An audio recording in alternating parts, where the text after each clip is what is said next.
Just got this watch in a trade. This came from Germany, from a army base, I believe. Definitely a military base of some sort. Just did a trade for a similar watch. Came from the military, and somehow they know I need new flags.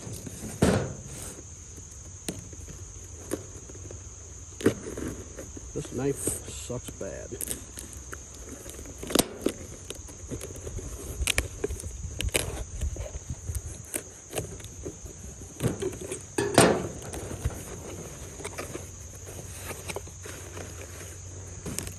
All right, we got another William L.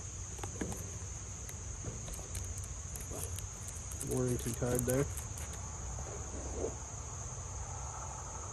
And it is the same power reserve like the other one I had, but it is with a silver sunburst dial instead of the black, and a blue band instead of that,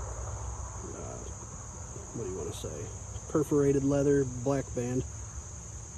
So I think this looks quite a bit cooler than the black one, so the guy just wanted to trade straight up for mine. I said, yeah, that's fine, no problem to me.